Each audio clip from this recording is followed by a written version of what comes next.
In the scorching heat of the Old West, the name Samantha, Sam, McCallister struck fear into even the toughest men. On the surface, she was the perfect rancher's wife, but beneath that poised exterior was a deadly secret. Sam was the fastest sharpshooter in the land. When the notorious Deacon gang sets their sights on her husband's ranch, they think they've found easy prey. They couldn't be more wrong. Sam saw the storm coming, and now the Deacon gang will discover just how dangerous it is to underestimate her. In the unforgiving New Mexico desert, a deadly game is about to begin. Before we continue with the story, tell us where you're watching from. If you like this story, hit that subscribe button and turn on notifications because tomorrow we have a special story for you. The sun hung low in the sky over the small town of Dry River, New Mexico, casting long shadows across the dusty streets. The faint murmur of activity could be heard from the local saloon, a mix of laughter, clinking glasses, and the low rumble of the evening's conversations. But for those who truly knew the land, it was a quiet evening, with an unsettling calm that seemed to hang like a storm cloud waiting to break. The McCallister Ranch, a few miles out of town, sat like a beacon of prosperity in the midst of the desert. It was known for miles around as a thriving cattle ranch, and its owner, Jacob McCallister, was one of the few ranchers in the area who had made a fortune and kept it. He was respected, feared by some, admired by others. But his true strength came not just from his wealth but from his wife, Sam. To the world, Sam McCallister was a quiet, refined woman. She had long, auburn hair that she kept neatly tied back and eyes the color of desert sand. Serene, calm, and capable of piercing anyone who dared meet her gaze. On the outside, she appeared to be the perfect rancher's wife, someone who spent her days caring for their sprawling property, taking care of their animals, and attending to the needs of the local community. But beneath that polished exterior lay a mind as sharp as the rifle she kept in her private study, a rifle she had fired more times than anyone would ever dare to guess. It was late afternoon when the trouble began. Out on the dusty trail leading toward the McCallister Ranch, a cloud of dust appeared on the horizon. 6 riders emerged, their faces half hidden by wide-brimmed hats, their silhouettes menacing against the fading light. At the head of the group was a man known only as Deacon, an infamous outlaw and leader of one of the most feared criminal gangs in the region. Deacon had heard rumors of the McCallister fortune, and word had it that Jacob McCallister had managed to build an empire in cattle, all the while keeping a low profile. But what intrigued Deacon even more was the story of the woman, Sam McCallister. Whispers from those who had crossed her path hinted at something far more dangerous than the menacing glare of her husband. The gang had decided that the best way to bring the McCallisters to their knees was to target Sam herself. After all, men like Deacon didn't just want gold and cattle. They wanted power, control, and a reputation that would spread across the West. Taking Sam McCallister would send a message to anyone who dared to challenge their rule. The riders spurred their horses forward, the sounds of their hooves rattling across the dry earth as they neared the ranch. They were unaware that Sam, having already anticipated their move, was watching from an upper window of the ranch house, a small, almost imperceptible smile on her lips. She knew they were coming. She had been tracking the Deacon gang for weeks, gathering information and silently preparing for their arrival. As the gang neared the main house, Jacob was already outside, standing at the porch with a welcoming but cautious expression. He had heard about the gang's recent activities in the area and was ready for trouble, but even he didn't expect it to come for his wife. Deacon swung off his horse with the ease of a seasoned outlaw, his boots hitting the ground with a thud. "Evening, Mr. McCallister," he drawled, his voice smooth like molasses but carrying an undercurrent of menace. Jacob tipped his hat, his hand resting on the handle of the revolver at his hip. "What's this about, Deacon?" The outlaw smiled, the corners of his mouth curling upward in a way that made the hairs on the back of Jacob's neck prickle. "Oh, we've come for your wife. We figured that if we got her, we'd have everything we need to make sure you cooperate with our little business venture." Jacob's jaw clenched, but before he could respond, a voice rang out from the top of the stairs. "You think you've got me scared, Deacon? I'm not the one you need to worry about." The gang looked up to see Sam standing at the top of the stairs, her rifle resting casually against her shoulder, her posture calm and unwavering. Deacon's smile faltered for just a moment, but he quickly recovered, his eyes narrowing. Well, the infamous Sam McCallister. I've heard a lot about you. You don't scare me, lady. Sam's eyes met his without hesitation. You should be scared, because if you think you can threaten my family, you've underestimated me, and that's a mistake you won't live long enough to regret. Jacob's heart sank as he watched his wife, but a flicker of pride surged through him. He knew Sam's reputation, but to see her in action was something else entirely. Before Deacon could respond, Sam's voice was cold and deadly. You've come to the wrong ranch, Deacon, and it's the last mistake you'll ever make. The gang looked at each other, unsure of what to make of her defiance. But the silence was broken as Sam raised her rifle to her shoulder, her eyes narrowing as she took aim. Deacon's smug expression faltered for the briefest of moments, and then the first shot rang out. The sound of the rifle echoed through the dry plains like thunder, cracking the silence of the late afternoon. The bullet whizzed through the air, a blur of death that struck the first man of Deacon's gang square in the chest. He crumpled to the ground without a sound, his body already limp before it even hit the dust. His horse whinnied, startled by the sudden violence, but Sam didn't give it a second thought. Jacob stood frozen, his eyes wide as he watched the swift and deadly precision with which his wife handled herself. His mind raced with disbelief and awe, unsure of what to feel. His wife, his beautiful, gentle wife, had just killed a man with a single shot, and she hadn't even flinched. The remaining 5 men of Deacon's gang froze, their eyes flicking from Sam to each other, unsure of how to react. But Deacon, ever the opportunist, recovered quickly. He pulled out his own revolver and aimed it at Sam. "Hold your fire, boys," Deacon shouted. "She's just one woman. We can take her." But Sam wasn't waiting for orders. The moment Deacon spoke, her rifle was already swinging toward the next target. Another shot rang out, and one of the outlaws dropped to the ground, his body twitching as he gasped for air. Jacob's heart pounded in his chest, but he couldn't take his eyes off his wife. She moved with a grace and precision he had never seen before. As though the rifle was an extension of herself, her movements fluid and deliberate. There was no hesitation, no fear, just cold, deadly focus. The gang scrambled, ducking behind cover, their guns drawn. But Sam was always a step ahead. She never seemed to miss a shot, each bullet finding its mark with terrifying accuracy. The outlaws fired wildly in return, but their shots went wide. They were outmatched, and they knew it. Deacon, his face twisted in frustration, gestured for the remaining members of his gang to advance. "We've got her outnumbered. Push forward." But Sam wasn't done. She dropped to one knee, her gaze never leaving the group of outlaws. She adjusted her stance, taking a moment to breathe and steady her aim. The wind shifted slightly, and she fired again. Another outlaw fell, this time clutching his leg as he went down. Jacob was no longer frozen in shock. He was moving now, his instincts kicking in. He pulled out his revolver, drawing it quickly, and joined his wife in the fight.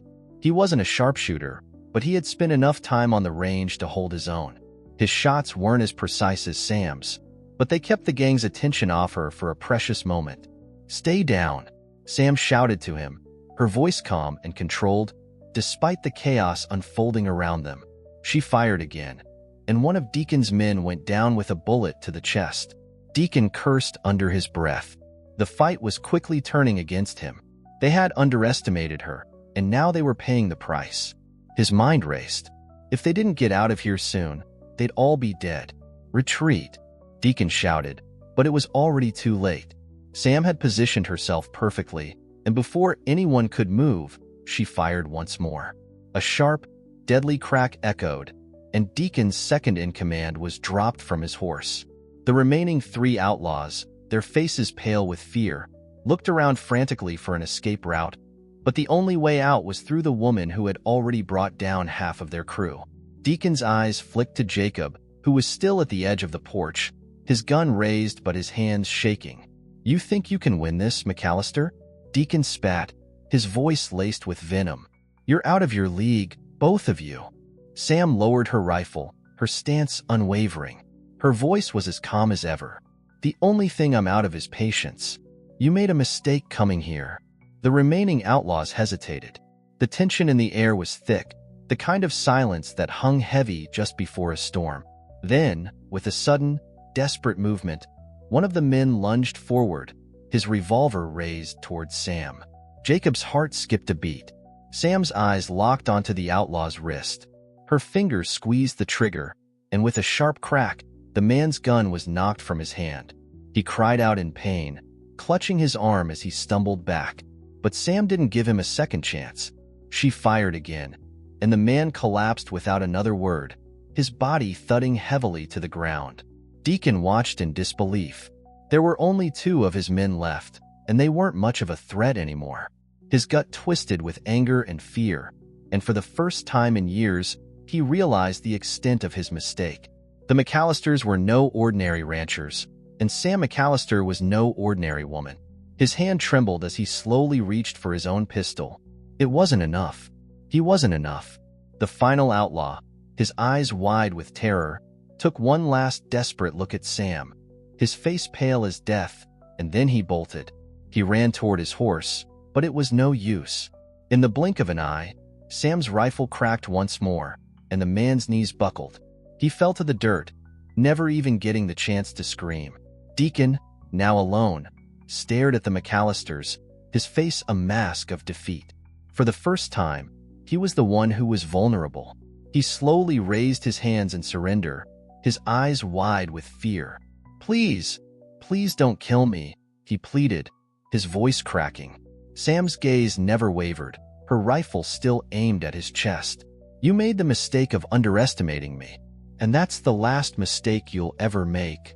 With a slow, deliberate motion, she lowered the rifle.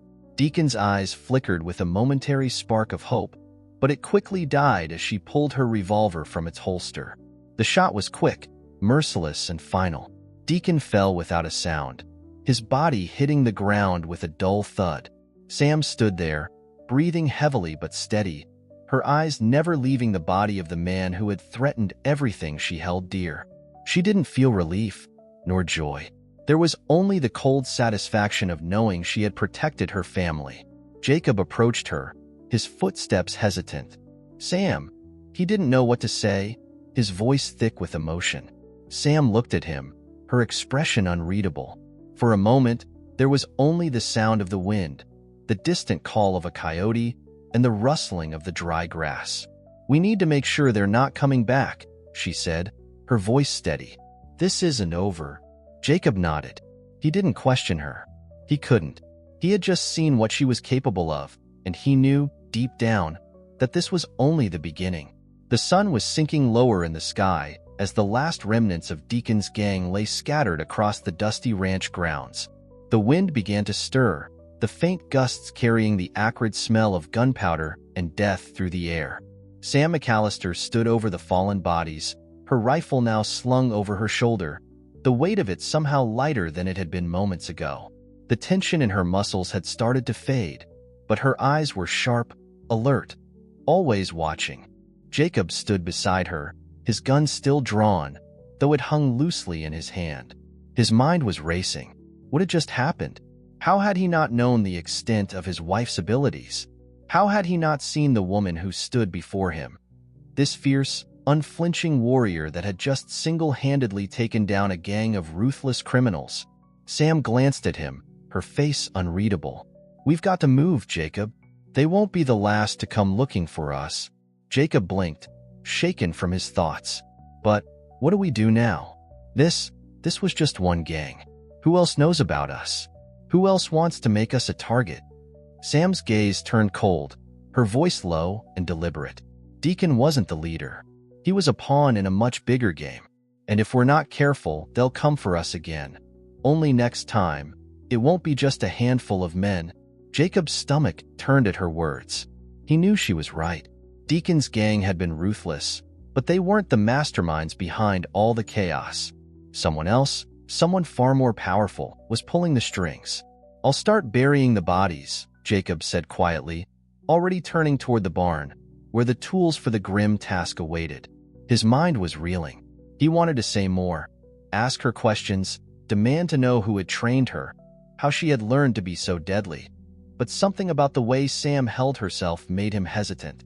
She was still his wife, but now, she was someone else entirely. Sam nodded without looking at him. "I'll go inside and make sure we're set. We'll need to leave by dawn. This place isn't safe anymore."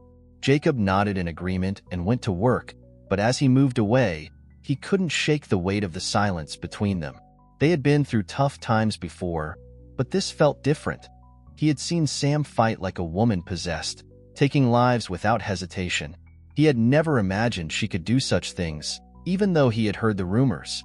He had never realized how far her skills reached. By the time the sun had set completely, the ranch was eerily quiet.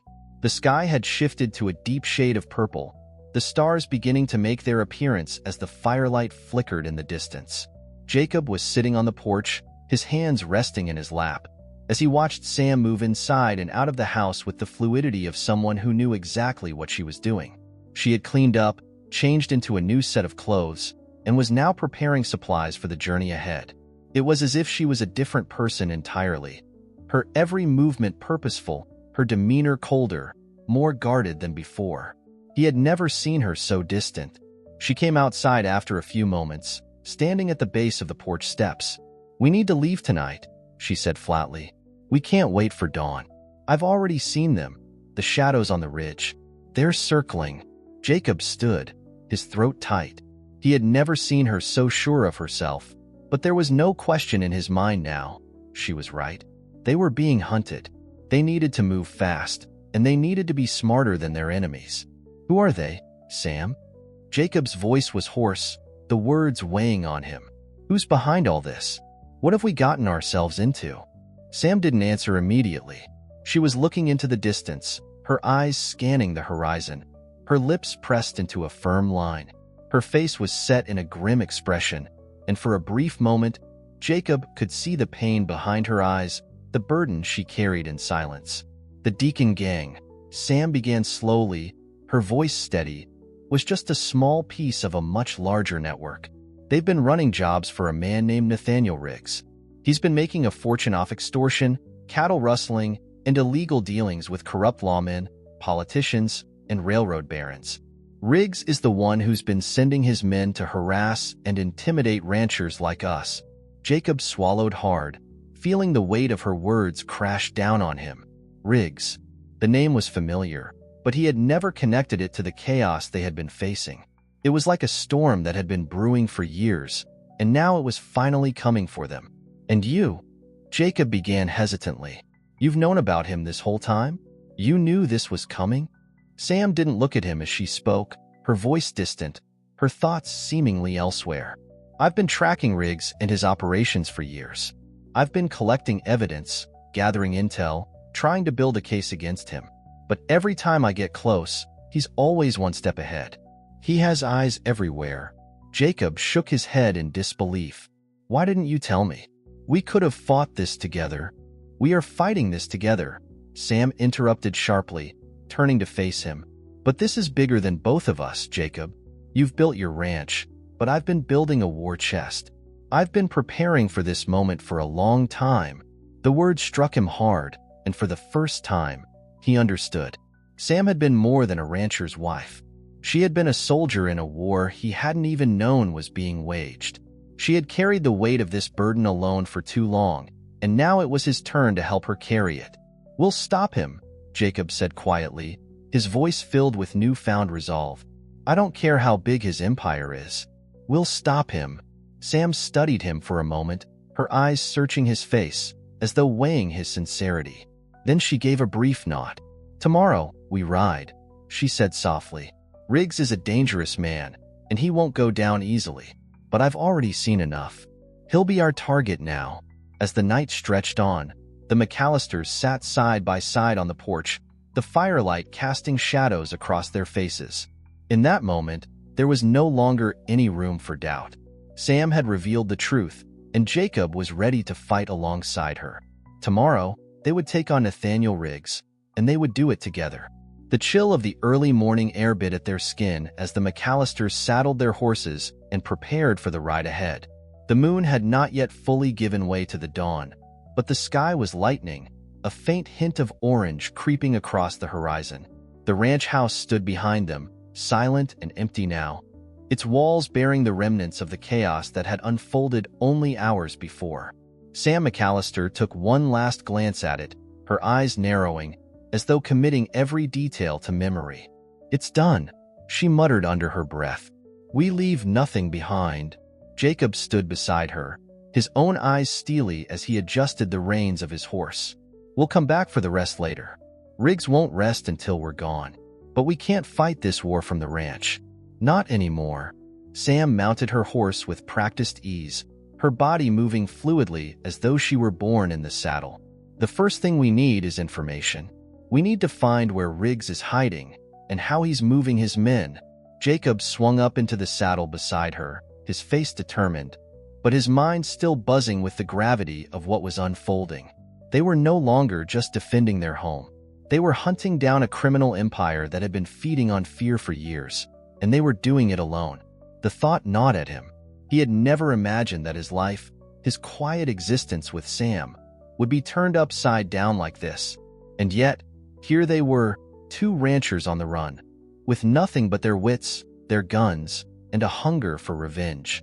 The silence between them was thick as they rode out, the rhythm of their horses' hooves the only sound in the stillness.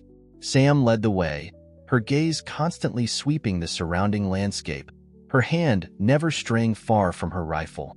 She had a plan, Jacob could tell. She always did. But what that plan was, he had yet to learn. After several hours of travel, the two of them made their way toward the nearest town, Lynchford, a small settlement just a few days' ride from Dry River. Sam had spoken little since they'd left the ranch, her face set in a grim expression, the weight of their journey pressing on her shoulders. Jacob understood. They had both just faced death and survived, but what lay ahead was far more dangerous than anything they'd encountered. They reached the outskirts of Lynchford by late afternoon. The town was quiet, eerily so. A few locals moved along the main street, but most seemed to be keeping to themselves. Jacob could feel the tension in the air, the feeling of being watched, like something was lurking just beneath the surface. Sam pulled her horse to a stop in front of a small, unassuming general store, the wooden sign swaying lazily in the wind. "Stay here," she said curtly. "I'll find us some supplies." Jacob didn't argue. He knew better than to question Sam when she gave an order. She was the one who had been fighting this battle long before he had even known it existed.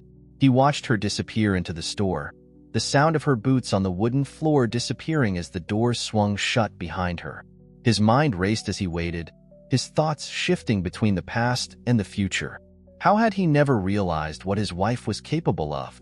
It had always been clear that she was sharp, intelligent, and resourceful. But the violence that had come out of her last night, that had been something else entirely. And he couldn't deny that part of him was proud of her, proud that she had protected him, their home, and their future. But the other part of him, a part that had always admired the softer side of Sam, the woman who had been so gentle with the cattle and kind to their neighbors, felt unsettled by the ruthlessness she had displayed. Suddenly, the door to the store swung open, and Sam appeared, her hands loaded with supplies. She moved with the same efficient grace that had been her trademark since they had first met, her face betraying nothing of what she was thinking. "Let's go," she said, striding toward him without hesitation. Jacob took the reins of his horse, following her closely as they made their way through the town. But as they passed the local saloon, the sound of voices, gruff, low, and filled with tension, caught Jacob's attention. He glanced toward the building, where two men stood at the porch, talking in hushed tones. One of them was a man Jacob didn't recognize, but the other was a familiar face. Jeb, a former ranch hand who had worked for McCallister years ago before he left to pursue his own path. Jeb's eyes narrowed when he saw them, and for a moment, there was a flicker of recognition. Sam, too, noticed the exchange, her sharp gaze landing on the two men. The way Jeb looked at them, the way the other man's stance grew rigid, it was enough to make her pause. "Stay close," Sam muttered under her breath. "We can't afford any loose ends." Jacob followed her lead as they continued walking, but the moment they passed the saloon, he could hear Jeb's voice calling out to them. "Sam!" "Jacob!" he yelled, his tone a mix of surprise and caution. Sam froze. She didn't turn around, but her hand slid instinctively to her rifle. Jacob could feel the tension radiating from her as Jeb and his companion stepped down from the porch, making their way toward them. "What's going on, Jeb?" Jacob asked, his voice firm. "I thought you left town." Jeb hesitated before answering, his eyes darting nervously toward the other man, who stood a few paces behind him, eyes shifting uncomfortably. "Something's not right, Jacob," Jeb said, lowering his voice. "I overheard some things in town, things that don't sit well with me. Riggs's men, they're here, right now. And they've been looking for you too. They've been asking questions. I thought you should know." Sam's grip on her rifle tightened, her posture growing even more tense. She hadn't been wrong. Riggs's reach had already extended to Lynchford. "Where are they?" Sam asked, her voice low, barely a whisper. "What do they know?" Jeb shifted nervously, and for the first time, Jacob saw the fear in his eyes. "I don't know much, but they're looking for you. Both of you. You need to get out of town now. They've got eyes everywhere." Jacob and Sam exchanged a brief look. They couldn't stay in Lynchford any longer. Not if Riggs's men were already closing in. "Thank you, Jeb," Sam said curtly, her voice cold but thankful. She didn't wait for any more details. "We'll be on our way." With that, they turned quickly, heading back toward the edge of town, where the horses waited. The weight of Jeb's warning hung over them, but Sam had already made up her mind. Riggs was closing in, and the McCallisters were no longer just running from the past. They were about to take the fight to the heart of the criminal empire that had caused them so much pain. The shadows grew longer as the McCallisters made their way out of Lynchford, their horses' hooves tapping softly against the packed dirt road. The sun had dipped lower, and the evening air held the sharp chill of approaching winter. But beneath the cold, there was a sense of urgency, a tension that neither of them could shake. Sam led the way, her posture straight and unyielding as she navigated the darkening trail, her eyes scanning the landscape with a sharpness that made it clear she wasn't just looking for any threat. She was anticipating it. Jacob rode beside her, his thoughts heavy as the night settled around them. He kept his hand on the revolver at his side, every few moments glancing over his shoulder as though expecting the world to come crashing down behind them. "Sam," Jacob began hesitantly, breaking the silence. He had been struggling to find the right words ever since they left Lynchford. "How did you get so good? I mean, last night, what you did to Deacon's men. I've never seen anything like it." Sam didn't immediately respond, and for a moment, Jacob wasn't sure if she had heard him. But then, without taking her eyes off the trail ahead, she spoke softly, her voice as steady and unshakable as ever. "I wasn't always this way," she said, almost to herself. "When I was younger, I spent a lot of time in the wilderness, hunting with my father. He taught me to shoot, taught me how to survive in a world that doesn't care about you. When I met you, I thought I'd left that life behind. But Riggs, he changed everything." Jacob listened intently, his heart heavy with the weight of her words. He had known bits and pieces of Sam's past, but hearing it all now, the full story, her history of survival and toughness, was something different. He realized in that moment how little he truly understood about her. "I didn't want this for us," she continued, her voice a little softer now, though no less determined. "I wanted peace. I wanted a life with you. But when Riggs started moving in, I knew we were in danger. I tried to protect us quietly. But when they came for you, when they came for me, I had no choice but to fight back." Jacob glanced over at her, watching the hard set of her jaw, the fire that burned behind her eyes. This was the woman he had married, the one who had shared his dreams of a quiet life in the desert. But she was more than that. She was a force of nature. And now, with everything at stake, he understood just how far she would go to protect the people she loved. "I'll never leave you to face this alone, Sam," he said quietly, his voice resolute. She glanced at him, her eyes softening for a brief moment. "I know you won't. But this fight, it's bigger than us. And it's not going to be easy." They rode in silence for a few more miles, the sound of hooves and the wind the only companions on the dark trail. Jacob knew they couldn't afford to stop for long. Riggs's men were already on their trail. Every second they wasted made them more vulnerable. As they rode into the night, the light from the moon casting long shadows over the dusty road, Sam's instincts grew sharper. They had passed a few small outposts and ranches along the way, and each time Sam had scanned the area with precision, ensuring they weren't being followed. But something in her gut told her they were closing in on them. She could feel it, like a storm gathering on the horizon. "We need to stop," Sam said suddenly, pulling her horse to a halt. "Up ahead, there's a narrow pass. We can make camp there for the night and figure out our next move." Jacob pulled his own horse to a stop beside her, eyeing the landscape. The pass she had mentioned was just a mile or so ahead. It was a secluded spot, hidden from the main roads, a place they could make camp and prepare for the next step. But it was also a place they couldn't afford to stay long. "I'll keep watch," Sam said, already unstrapping her rifle from her saddle. "You start the fire." "We don't have much time." Jacob nodded, his hands already moving to gather firewood. The routine of setting up camp, of doing something familiar in the face of all this uncertainty, was comforting to him. But it was fleeting. In the back of his mind, he could feel the weight of the danger pressing down on them. It wasn't just Riggs's men they had to worry about anymore. It was everything. The system that had allowed men like Riggs to thrive, the corrupt lawmen and politicians, the network of criminals that spread like a cancer across the land. They were up against more than just a gang. They were up against an empire. "Sam," Jacob said quietly, his voice tinged with the weight of everything he was feeling. "How do we even begin to take on someone like Riggs?"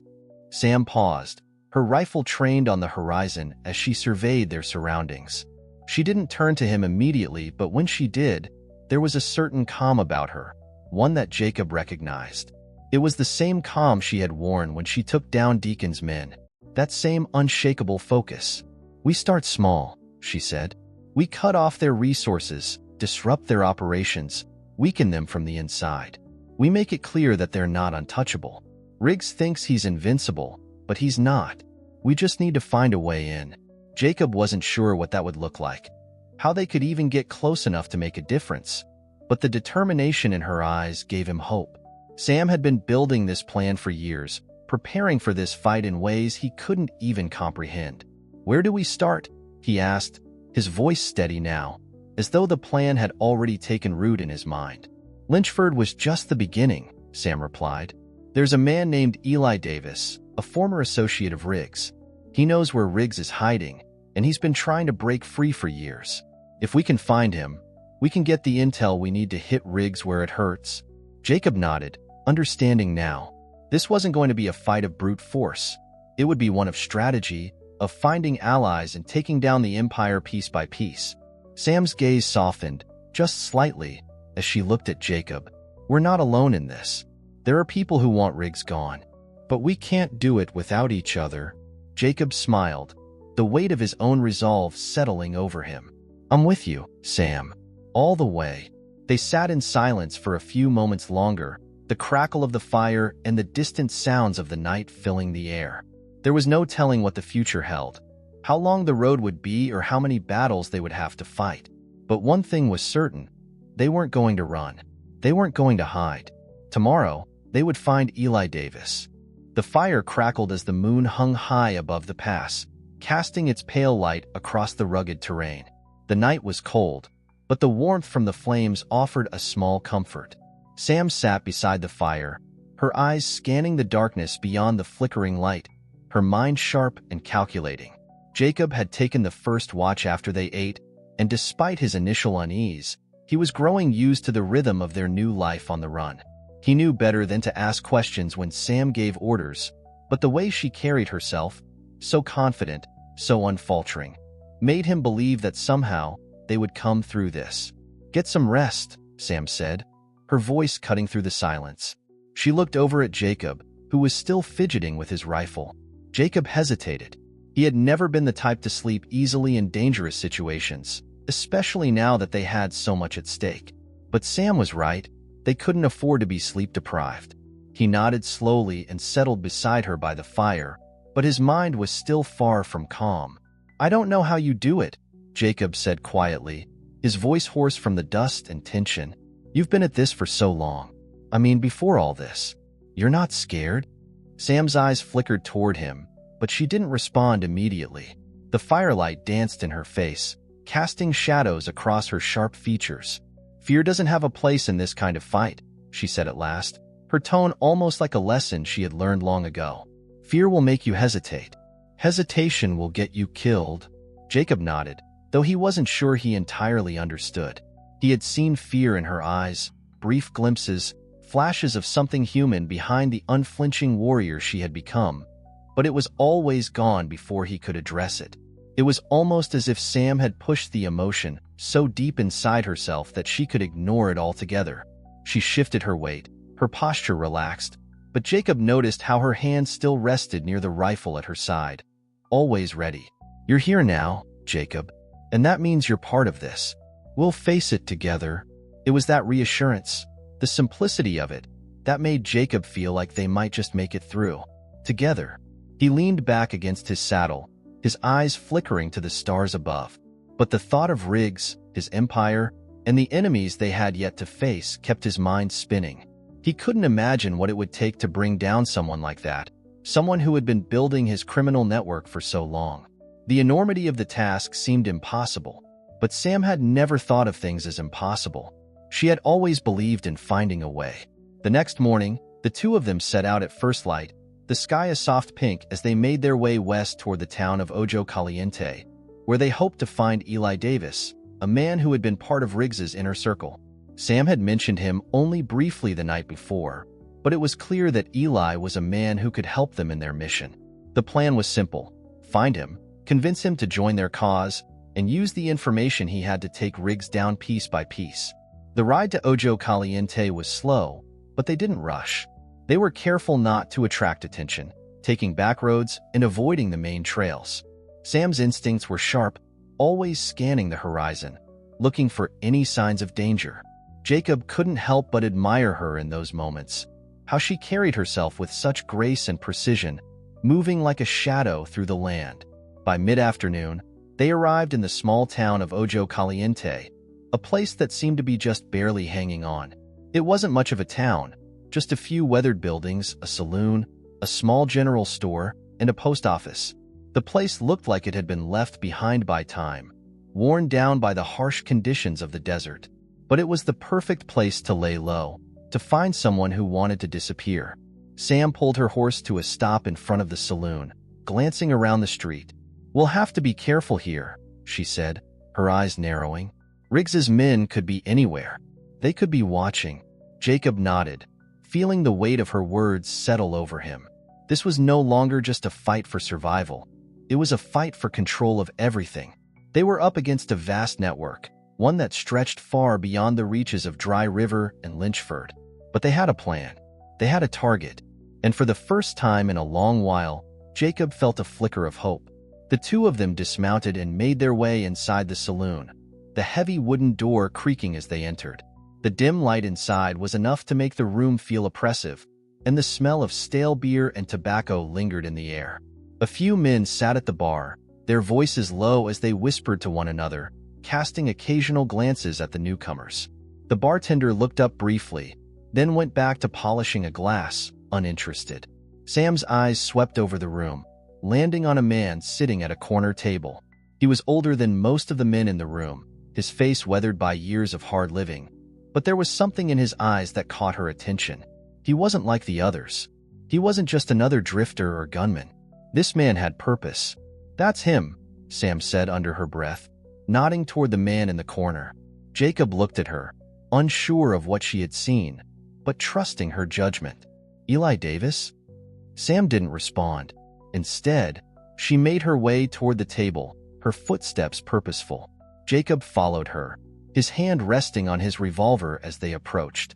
The man looked up as they drew near, his eyes flicking from Sam to Jacob, sizing them up in an instant. What do you want? The man asked, his voice rough but steady. Sam didn't hesitate. We need information, Davis. And we need your help. Eli studied her for a long moment, then took a slow drag from the cigar hanging from his lips. Help? He repeated, his eyes narrowing. I don't get involved in other people's wars. Sam's gaze didn't falter. You're already involved. Riggs owns this town. He owns you." Eli's eyes shifted, a flicker of something like fear crossing his face, but he quickly masked it. "What's your stake in this?" "You're not the law.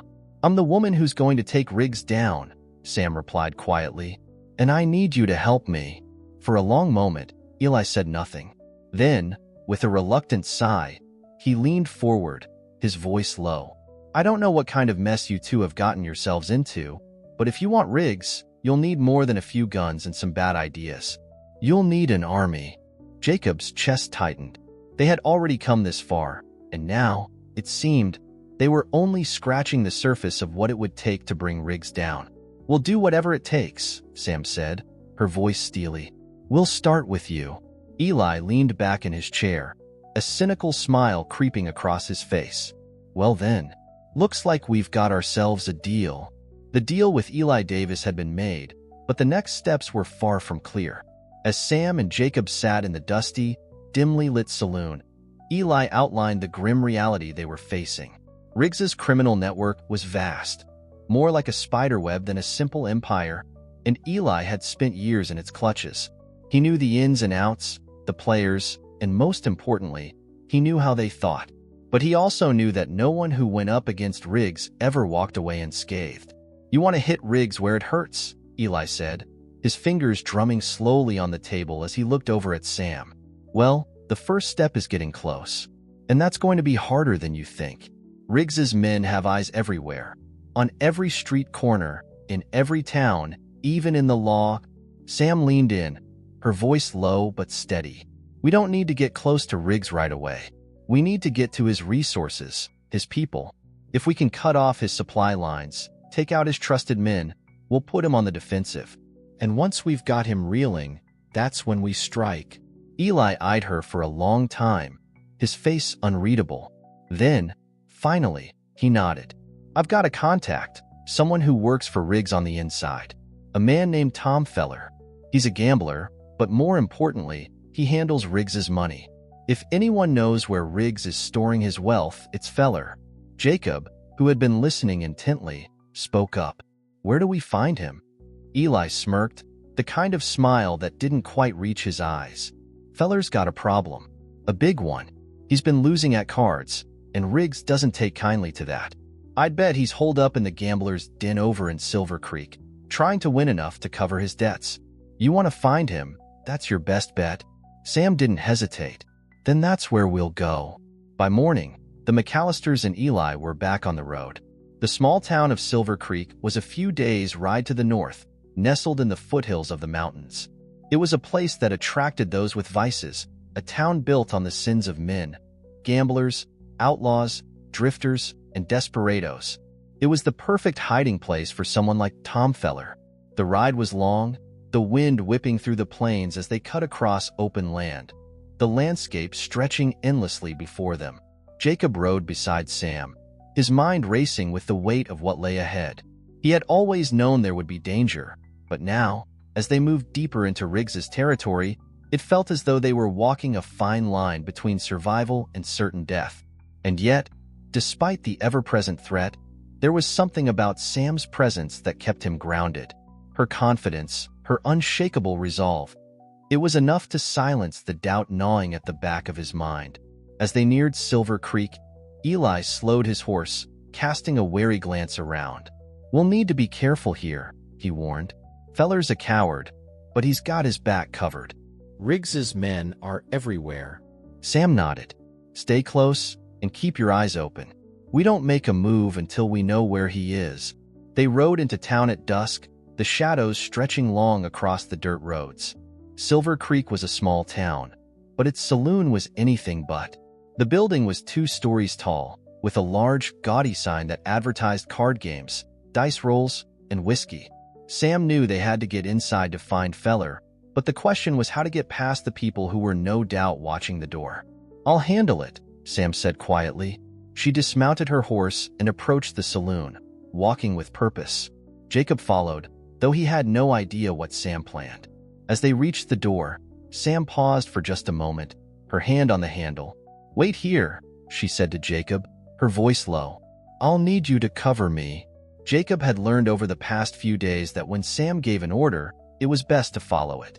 He waited outside, keeping his hand close to his revolver, his eyes scanning the street for any sign of trouble. Inside, the saloon was noisy, filled with the sounds of clinking glasses, shouted bets, and low conversations. Sam's eyes immediately searched the room, looking for Feller. It didn't take long to spot him. He was sitting at a back table, his face flushed with the heat of too much alcohol and too many lost hands. He was hunched over a pile of chips, staring at them like they were the last thing keeping him from falling into oblivion. Sam approached the table slowly, her footsteps deliberate. The men around him didn't take much notice, too caught up in their own games to care. But Feller looked up when he saw her, his eyes narrowing as he tried to place her. He didn't recognize her, and for a moment, Sam thought he might just ignore her. But then something flickered in his eyes. Recognition, fear, and she knew that this was her chance. "You Tom Feller?" she asked, her voice cutting through the noise. Feller's eyes darted to her face, and his fingers fumbled with his cards. "I don't know you," he muttered. His voice slurred from too many drinks. "What do you want?" Sam didn't respond right away. She just looked at him, cool, collected, unflinching. She knew this man, and she knew what made him tick. He wasn't a fighter. He wasn't brave. But he was greedy, and that was something she could use. "I need information," Sam said, leaning in just enough for him to hear. "I'm looking for Riggs's money.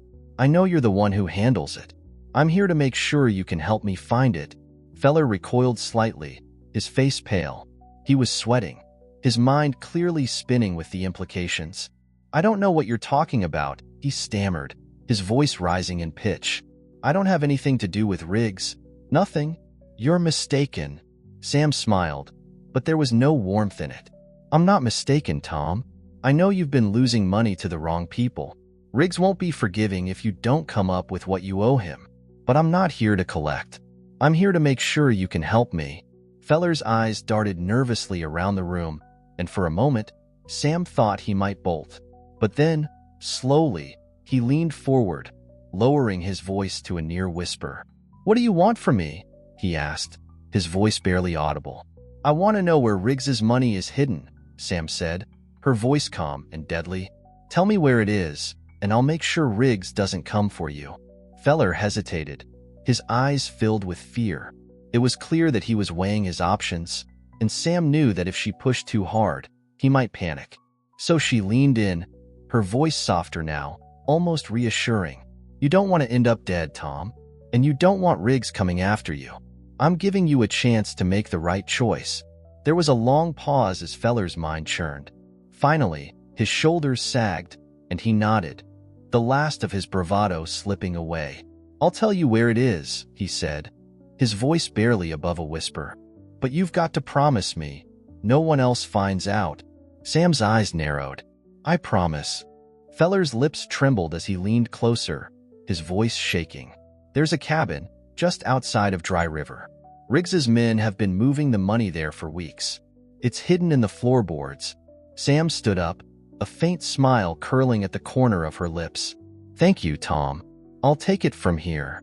The air was thick with the heat of anticipation as Sam and Jacob rode toward the cabin outside Dry River. They had gathered the information they needed from Tom Feller, and now everything was in motion.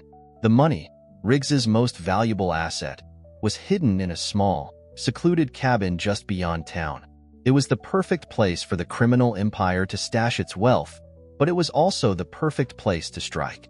The road leading to the cabin was overgrown, barely wide enough for their horses to pass through. Sam led the way, her posture rigid, her eyes scanning every shadow. Jacob rode beside her, his hand on his revolver, his thoughts racing. They had come so far, taken so many risks, and now, with the money in sight, they had to ensure nothing went wrong. They couldn't afford mistakes. "You know what to do when we get there?" Sam asked, her voice steady, but there was a sharpness in her tone that Jacob recognized. She wasn't taking any chances. "I've got your back," Jacob replied, his voice firm. "We do this clean. We take what we need and we get out fast." Sam nodded, her eyes narrowing as she spotted the silhouette of the cabin in the distance. It was small, tucked away among the sparse trees and almost completely hidden from view.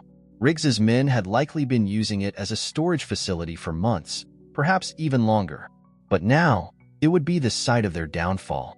They dismounted a few hundred yards away from the cabin, careful not to alert anyone inside. Sam's hand was steady as she adjusted her rifle, preparing for whatever lay ahead. Jacob's grip tightened on his revolver as they crept toward the building, every step calculated, every move deliberate. The closer they got, the more Jacob felt the weight of the situation bearing down on him. They were about to raid one of Riggs's most well-hidden caches of wealth. The man they were hunting had been ruthless, methodical, and now, it was their turn to take control. There was no turning back. They reached the cabin in silence, and Sam crouched low, her eyes scanning the windows and door for any signs of movement. The place appeared abandoned, but Sam had learned long ago that appearances could be deceiving. She held up a hand to stop Jacob, signaling for him to stay back. He nodded, understanding immediately. Sam moved with the precision of a predator, slipping silently toward the door, her rifle now at the ready. Jacob waited in the shadows, his heart pounding in his chest, his mind sharp. With a swift motion, Sam reached the door. She placed her hand on the handle, testing it. Locked. No surprise there. She looked over her shoulder at Jacob, then reached into her coat and pulled out a small set of tools, picks, needles, and a few other essentials she had acquired over the years. Jacob's eyes widened as he watched her work. He had seen Sam do many things that would have terrified most men, but her ability to pick locks with such ease and speed still amazed him. It was a skill she had learned out of necessity, back when she had been forced to fend for herself in the harsh wilderness. Now, that same skill was about to get them what they needed. A soft click echoed in the still air, and Sam gently turned the door handle, pushing the door open with a creak that felt deafening in the silence. She held her rifle at the ready and stepped inside, her eyes scanning the dark interior. Jacob followed closely behind, his hand on his revolver, ready for anything. The cabin was small, sparsely furnished with just a few chairs, a table, and a rickety wooden bed. But what caught Sam's attention immediately was the floor. It wasn't just an ordinary wooden floor. It was uneven, a small patch of planks slightly raised in the corner. "That's it," Sam whispered, her voice barely audible. Jacob nodded, understanding what she meant. They made their way over to the raised floorboard, and Sam kneeled down, carefully pulling at the edges. The wood came up with a slight tug, revealing a small compartment beneath. Inside, stacked neatly, were bundles of cash, Riggs's money. Jacob couldn't help but feel a wave of satisfaction wash over him. This was it, the thing they had been hunting for, the key to bringing Riggs down. They had the leverage now, the means to cripple his operation. But just as Sam reached for the money, a sound shattered the stillness, a twig snapping, followed by the unmistakable sound of hooves approaching. Sam's head snapped up, her eyes locking onto Jacob's. They had been spotted. Riggs's men were close. "Move," Sam ordered, her voice low but urgent. Jacob's heart raced as they quickly gathered the bundles of cash and stuffed them into the saddlebags. There was no time to waste. They needed to get out of the cabin, back to their horses, and away from here before they were overwhelmed. The sound of horses grew louder, and Sam and Jacob exchanged a glance. They had moments, no more. Sam turned toward the window, peering through the cracks to get a better look at what was coming. There were at least 4 men, riders from Riggs's gang, heading straight for the cabin. Jacob grabbed Sam's arm. "We need a plan." Sam's eyes flashed with determination as she glanced around the cabin. There wasn't time to escape out the back. The front was their only option. But if they made a run for it, they'd be exposed. "We'll have to fight our way out," Sam said, her voice cold and steady. "You cover me. I'll take the first shot." Jacob's stomach tightened. They had fought together before, but this felt different. This was Riggs's men, the ones who would stop at nothing to protect their leader and his empire. But Sam had never been one to back down, and Jacob knew she was right. They had no choice. He pulled his revolver from its holster, his hands shaking slightly, not from fear, but from the adrenaline pumping through his veins. He wasn't the sharpshooter Sam was, but he had learned how to fight, how to survive. Sam slipped out the door first, her rifle raised, her eyes focused. Jacob followed closely behind, keeping low, his back to the wall as they moved toward the trees that bordered the cabin. The riders were getting closer, too close for comfort. Sam took a deep breath and fired. The shot rang out, echoing in the still air, and one of Riggs's men fell from his horse, his body hitting the ground with a heavy thud. The others scattered, pulling their guns as they returned fire. Jacob ducked behind a nearby tree, his heart pounding.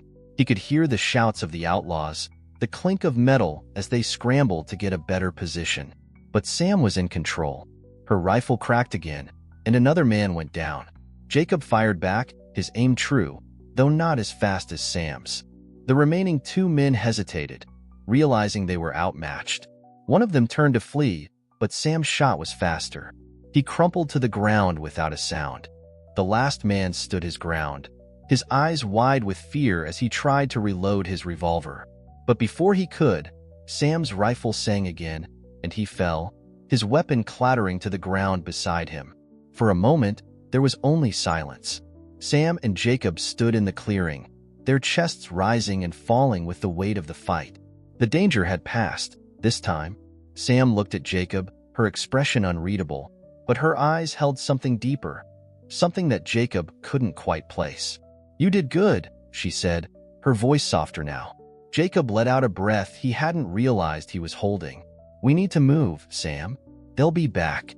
Sam nodded, wiping the sweat from her brow. She took a last look at the fallen men before turning toward the horses.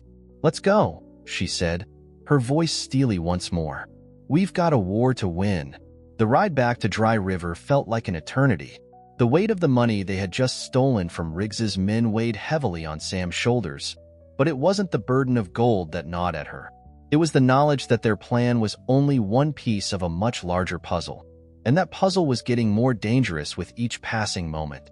As they rode side by side, the desert around them stretched endlessly, the hot wind biting at their faces, pulling the sweat from their brows.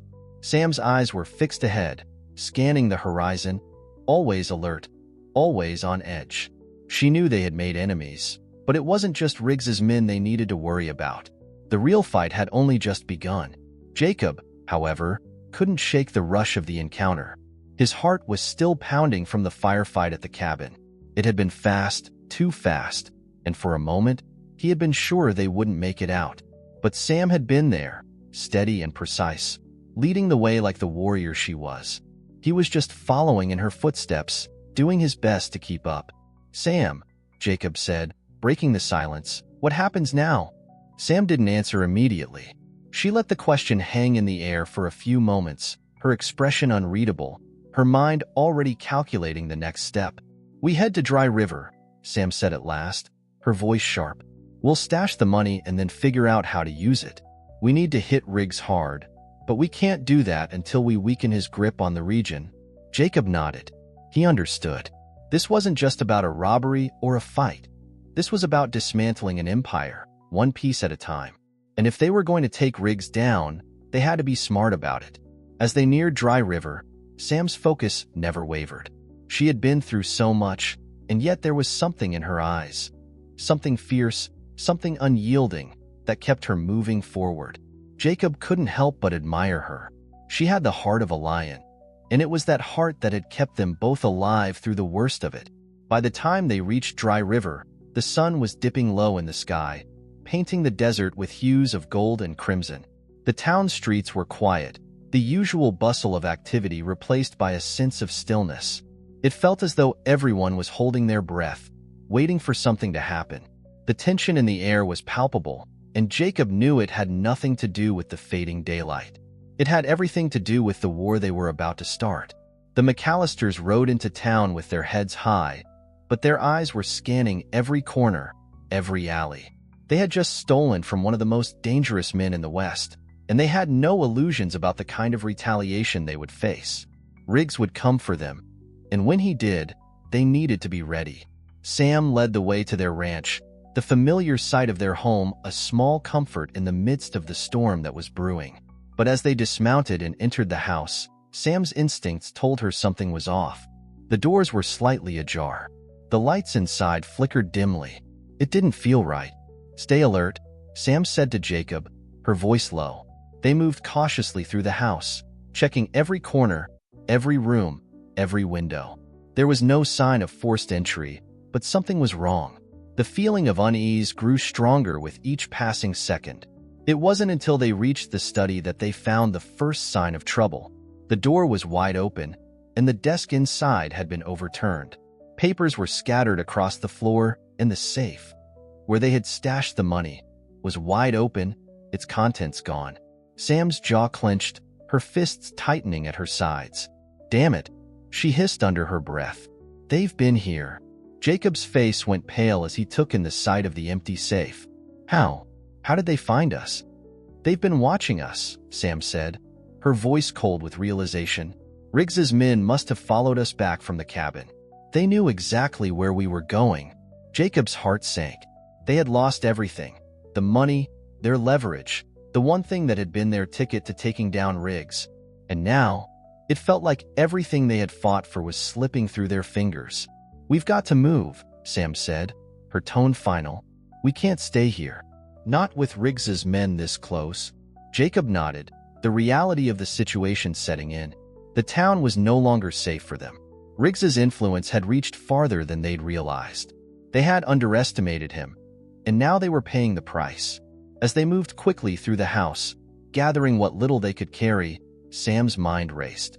She had been planning this war for years, but she hadn't prepared for this kind of betrayal. Riggs's reach was far wider than she'd anticipated, and now it felt like they were surrounded on all sides.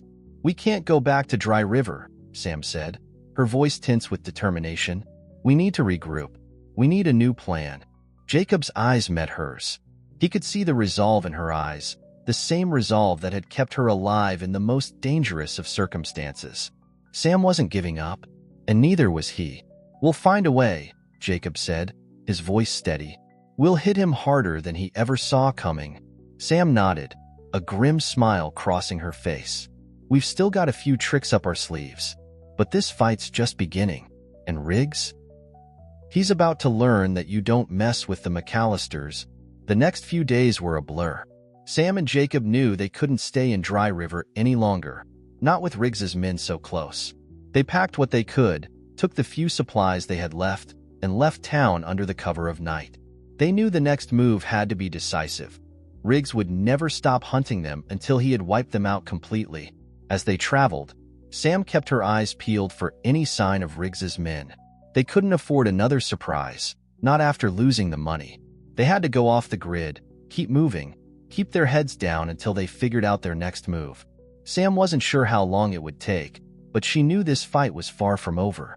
Riggs was powerful, but they had something he didn't, a relentless will to survive. And with that, they rode into the unknown, ready for whatever came next. The days turned into weeks as Sam and Jacob moved deeper into the unforgiving wilderness, far from the reach of Riggs's men and the town that had once been their home. Dry River felt like a lifetime ago now, a place that had been overrun by the darkness of Riggs's empire. But the McCallisters were not the type to back down, and though they had lost the money they had fought so hard to steal, they had gained something far more valuable: the will to keep going, to outsmart their enemies, and to finish what they had started. Sam had always known this fight would be long, that it would require every ounce of grit and determination she had. She had fought to survive in the wilderness before, and now she was fighting for something more than her own life. She was fighting for Jacob, for their future, and for the very soul of the land that had given them everything. Riggs wasn't just a criminal. He was a threat to everything that Sam had worked for, everything that the McCallisters had built, and she would be damned if she let him win. Jacob had changed too. He wasn't the quiet rancher he had once been. The war they had entered had forged him into something tougher, something unyielding. He had learned quickly how to fight, how to survive. And with Sam by his side, he knew they could bring Riggs down, no matter how many men he had or how many lives he had destroyed to get what he wanted. After weeks of laying low and gathering intelligence, they finally found the one thing they needed to continue their fight: an ally. It was a man named Henry Blackwell, a former lawman who had once worked for Riggs before realizing the extent of his operations. He had been tracking Riggs for years, waiting for the right moment to take him down. And when he met Sam and Jacob, he saw an opportunity. They found Henry in a small town called Fortuna, hidden away in the foothills. His graying hair and weathered face told the story of a man who had seen too much, but his eyes, those sharp, calculating eyes, told Sam that this was a man who was as dedicated to taking Riggs down as they were. "I've been waiting for someone like you too," Henry said when Sam and Jacob introduced themselves. "Riggs's empire isn't just built on money. It's built on fear, corruption, and the greed of men who think they can control everything. I've spent years watching him, but I've never had the kind of leverage you've got. You've got the fire to make this happen." Sam's eyes met Jacob's as they stood in the small cabin Henry had offered them for shelter. This was the beginning of the next phase. With Henry's knowledge and their own determination, they finally had the means to strike at Riggs where it hurt. The plan was simple, but dangerous. Riggs's most trusted lieutenants would be the first to fall, men like Elias Crane, a ruthless enforcer, and Victor Garza, a crooked sheriff who had done Riggs's bidding for years. They were both entrenched in the region, but with Henry's intel and their combined strength, they could take them out one by one, weakening Riggs's operations. Sam, Jacob, and Henry spent weeks carefully executing their plan, moving silently through the shadows, striking when they least expected it. Each victory made them stronger, and with every man they took down, they sent a message to Riggs. The McCallisters weren't just trying to survive anymore. They were coming for him, and they would bring his empire to the ground. It wasn't long before Riggs began to feel the weight of their actions. His men were disappearing. His operations were being disrupted. His control was slipping. The once untouchable criminal kingpin had become paranoid, desperate to hold onto the empire he had spent so many years building. And then, one fateful day, they received word that Riggs himself had finally come to town. He was furious. He had gathered his remaining forces, ready to wipe out anyone who stood in his way. But Sam knew this was the moment they had been preparing for. "We take him down now," Sam said, her voice steady, unwavering. "We do it on our terms. Riggs won't know what hit him." Jacob looked at her, the fire in his eyes matching her own. "I'm with you. Always." They set out for the small hideout where Riggs had taken refuge. They weren't going to give him the luxury of running. He had taken everything from them. He had taken their home, their money, and their peace. Now, it was their turn to take back what was theirs. The final showdown was everything Sam had expected, and more. Riggs's men were waiting for them when they arrived, but they were not prepared for the fury that Sam and Jacob brought with them. With Henry covering their backs, Sam and Jacob fought side by side, taking down Riggs's men one by one, their movements precise and deadly. The air was thick with dust and gunfire as they stormed the building, each step bringing them closer to Riggs. When they finally found him, Riggs was cornered in a dimly lit room, his face twisted in rage and disbelief. He had underestimated them. He had thought they were nothing more than a nuisance, a fleeting threat that would soon be crushed under the weight of his empire. But here they were, standing in front of him, two people who had nothing left to lose but everything to gain. Sam's eyes were cold as she looked at him, her rifle in her hands. "This is the end, Riggs." Riggs sneered, his hand twitching toward his revolver. But Sam was faster. In the blink of an eye, her rifle cracked and Riggs crumpled to the floor, his body slumping against the wall. The room was silent, save for the sound of Sam's breathing, steady and controlled. She looked down at Riggs's lifeless body, her expression unreadable. Jacob stood beside her, his hand on her shoulder, knowing that the man they had been hunting for so long was finally gone. "It's over," Sam whispered, and for the first time in years, Sam McCallister felt a sense of peace. They had won. Riggs's empire was no more. His men scattered to the wind, and his grip on the land was broken. The McCallisters had done what they had set out to do. They had fought for their lives, for their freedom, and for a future that was theirs to shape. And in the end, it was their strength, their unity, and their determination that had seen them through. As they stood there, in the quiet aftermath of the battle, Sam knew that the world had changed. And for the first time in a long time, she could finally look forward to whatever came next. Together, they had made it through. If you enjoyed this story, please leave your comment below and don't forget to like, share, and subscribe to our YouTube channel where your support means the world to us. We look forward to bringing you more content that inspires growth, joy, and purpose. Thank you for watching, and we'll see you tomorrow for another special story.